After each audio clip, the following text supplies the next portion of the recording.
Bismillahirrahmanirrahim. Assalamualaikum warahmatullahi wabarakatuh. Alhamdulillahirabbil alamin. Alladzi hadana lihadza wa ma kunna linahtadiya laula an hadanallah. Al-qail wa aqimus shalah wa atuz zakah warka'u ma'ar raki'in. Wassalatu wassalamu ala Rasulillahil Karim Sayyidina wa Maulana Muhammadin sallallahu alaihi wasallam wa ala alihi wa sahbihi ajma'in, amma ba'd. Alhamdulillah, kita bersyukur kehadirat Allah Subhanahu wa taala, senantiasa bisa beraktivitas karena mendapatkan limpahan rahmat dari Allah, yang apabila kita syukuri, manfaatnya akan kembali lagi kepada hamba. La azidannakum, Allah akan tambahkan nikmatnya kepada kita. Ya kesehatan, ya keimanan, dan semangat hidup. Pemirsa yang berbahagia, di muqaddimah tadi saya mengutip potongan ayat. Wa aqimus shalah wa atuz zakah warka'u ma'ar raki'in. Dirikan salat. Bukti salat kita itu baik, siap membayar zakat. Tapi ditegaskan oleh Allah, kalau kau salat lalu ruku, maka upayakan berjamaah. Ma'ar raki'in itu bentuk jamak. Konsekuensi dari sholat kita itu yang berjamaah, maka melahirkan manajemen. Saya cepat menggunakan istilah manajemen. Artinya minimal pengaturan shaf. Jadi salah satu yang membuat salat itu berkualitas, artinya khusyuk, sesuai memang tujuan syariat Allah, adalah apabila shafnya rapi. Tapi pagi hari ini kita akan terbatas dulu tentang shaf perempuan. Sesuai tema kita adalah, pada saat ada hadis Nabi menegaskan bahwa sebaik-baik shaf laki-laki depan, sebaik-baik shaf perempuan yang di belakang. Nah, pengaturan shaf yang terbaik itu Nabi sudah menegaskan, dan mudah-mudahan bisa kita elaborasi secara singkat di kesempatan yang terkira kita pagi hari ini. Hadis aslinya itu berbunyi begini. Riwayat Muslim. Khairus sufufir rijali, sebaik-baik, kalau hadis ini mengatakan sebaik-baik, itu pahalanya terbaik. Sebaik-baik shaf laki-laki adalah awwaluha, yang paling pertama, shaf awal. Wa syarruha akhiruha, sejelek-jeleknya, saya harus garis bawah ini pemirsa sekalian, jelek dalam hal ini pahalanya paling kurang, kualitasnya paling di bawah, dan paling mudah tergoda. Ya, dan memang di masjid begitu. Siapa yang paling mau khusyuk, pasti paling mau di depan mendengarkan asli suara imam.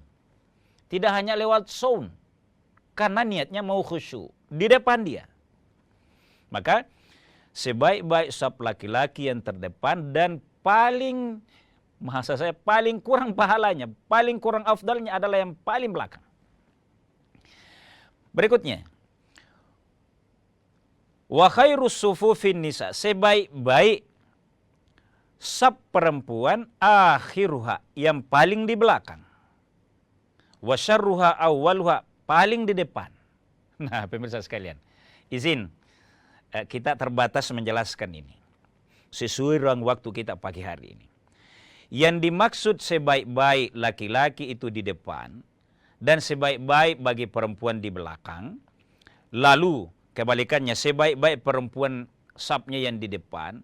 Lalu sejelek-jelek sap laki-laki yang paling belakang adalah bahwa ini berpotensi pada saat waktu yang kita mau gunakan itu 10 sampai 15 menit di masjid, di masjid, mohon maaf, di masjid itu masih berpotensi ada ikhtilat.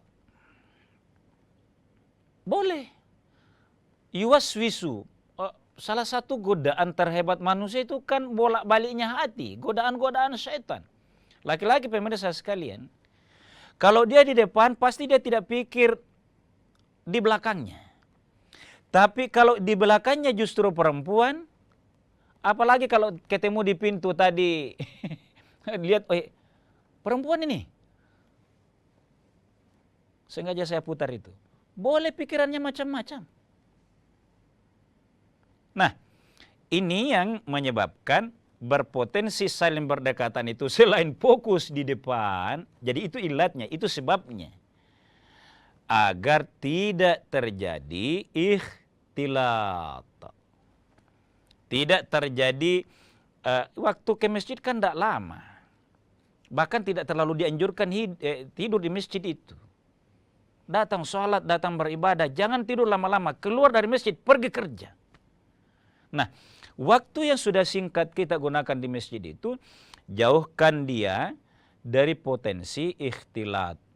Ikhtilat secara langsung maupun suara, saling kedengaran. Kita lanjutkan setelah jeda sejenak.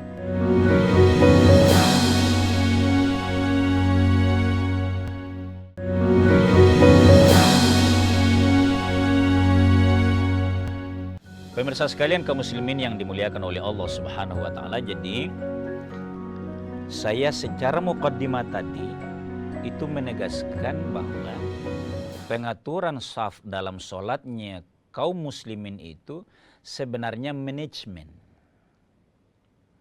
Jangan hanya dimaknai seterbatas itu. Bahwa ya iya shaf laki-laki di depan, shaf perempuan pasti belakang. Bukan hanya itu. Memang dia harus disikapi secara pintar, secara rasional. Manajemen sebenarnya maksudnya ini. Manajemen pertama adalah agar hati manusia pada saat mau menyembah kepada Allah murni.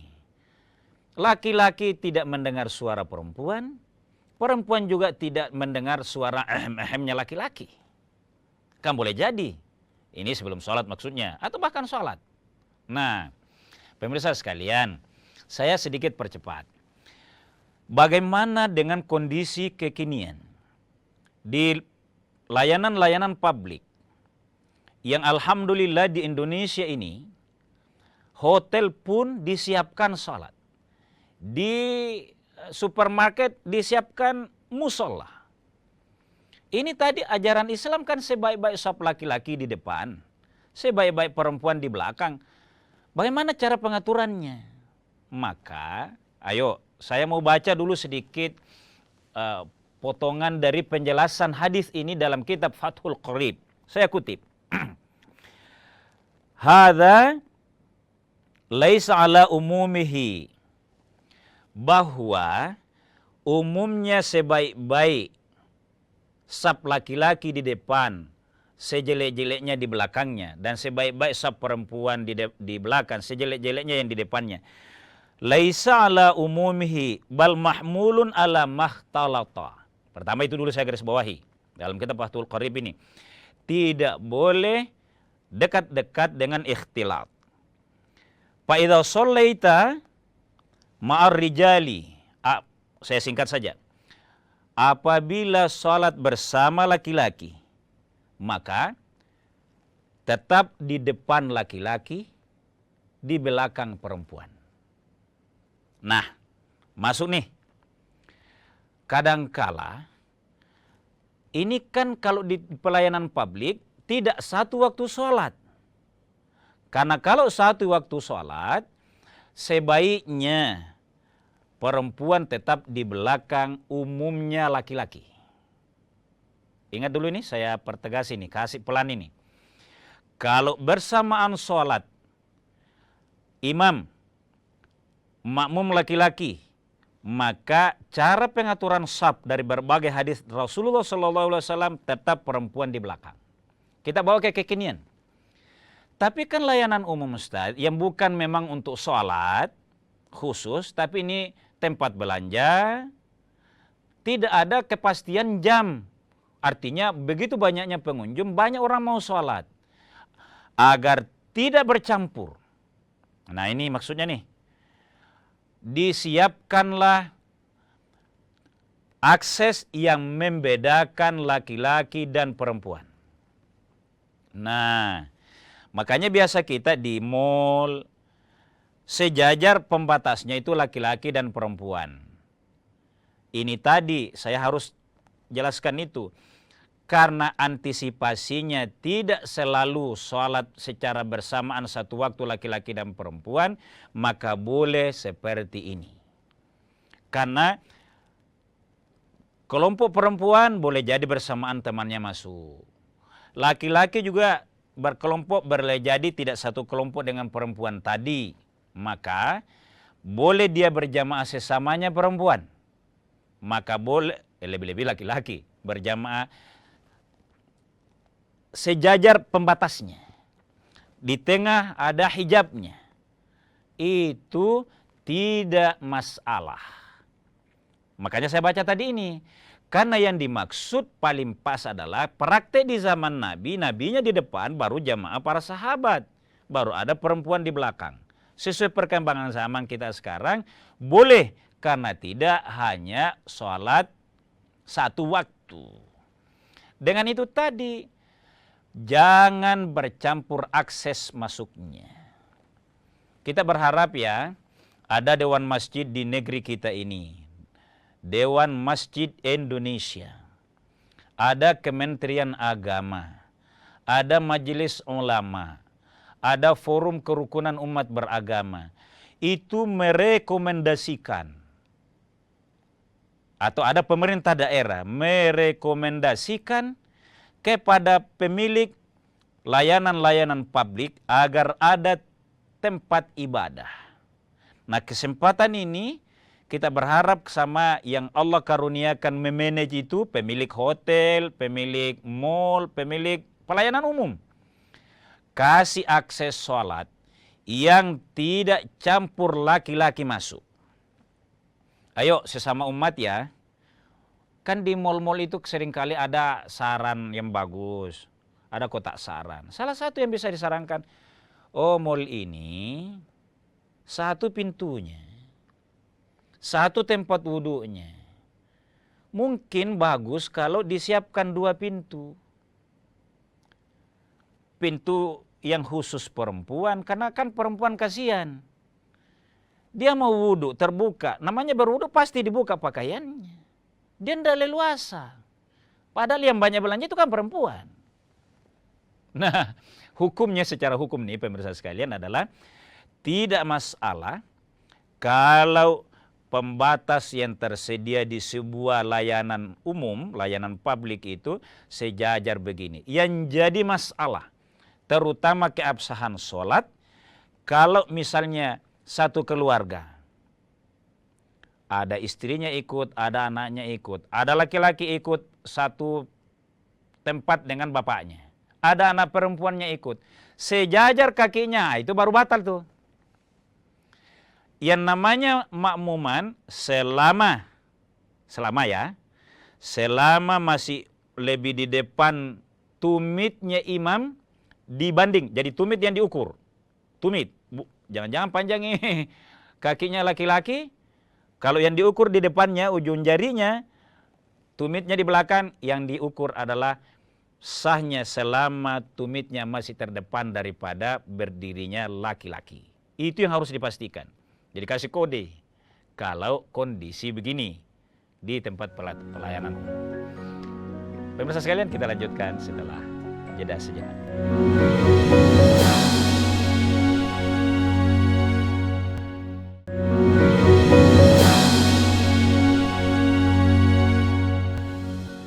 Pemirsa sekalian kaum muslimin yang dimuliakan oleh Allah Subhanahu wa taala, jadi pagi hari ini kita mengangkat yang sebenarnya sudah mafhum bagi kita, pengaturan saf.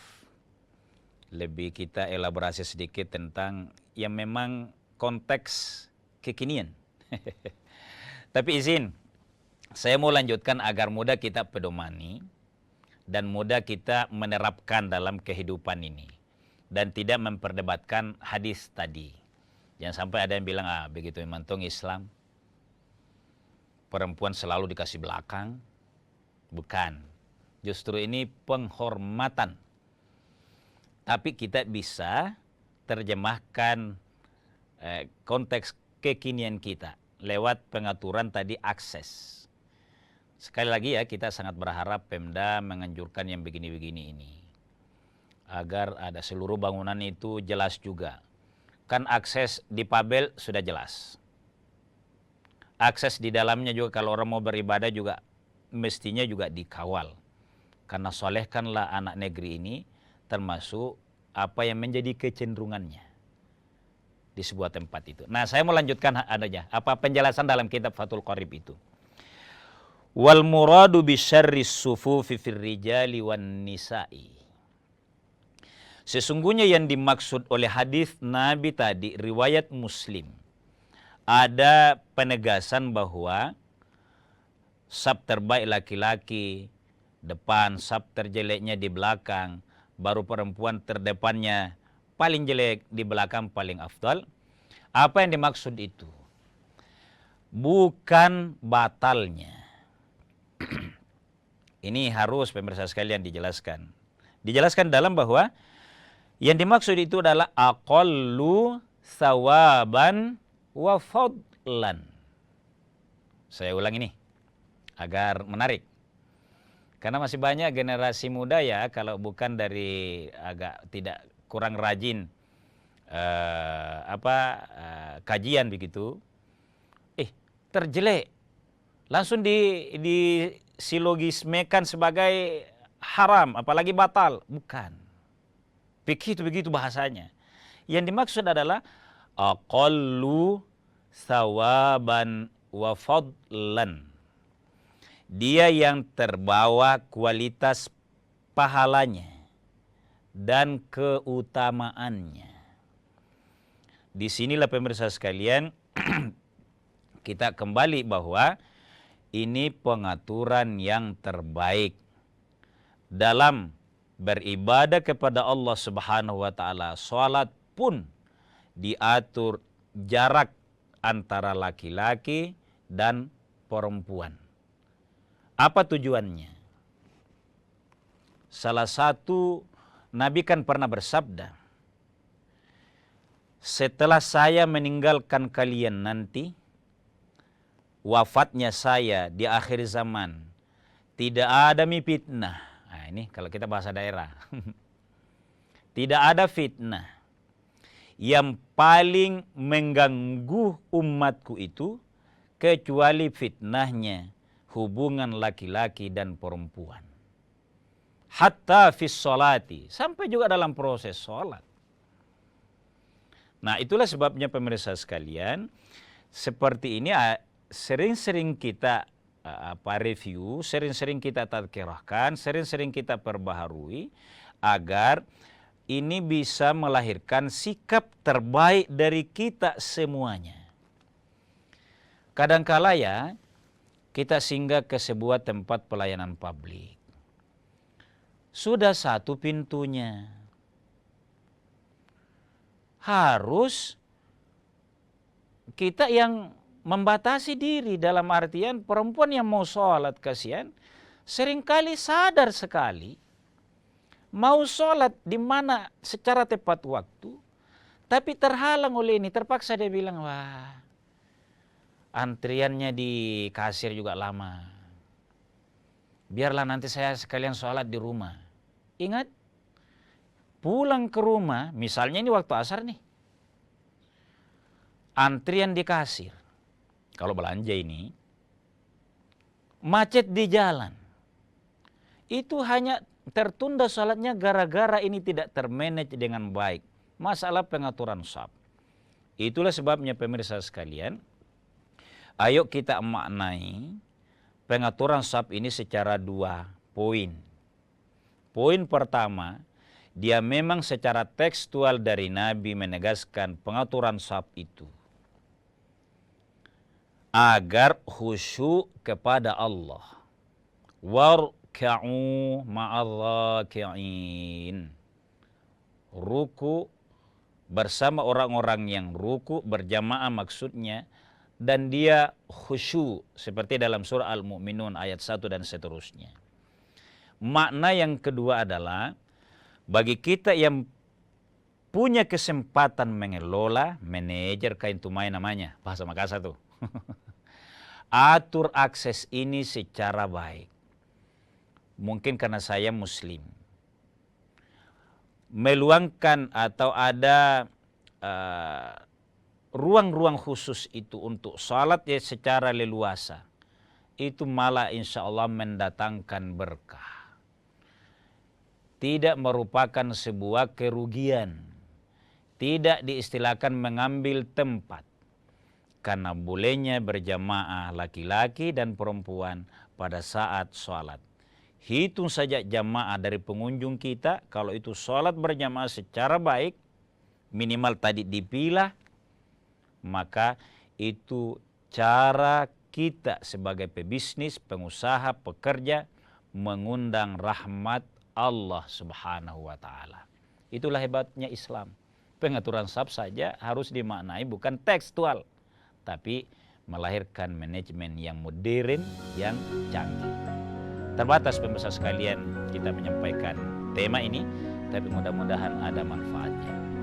Hanya Allah yang Maha Tahu, yang paling benar. Wallahu a'lamu bishawab. Wassalamualaikum warahmatullahi wabarakatuh.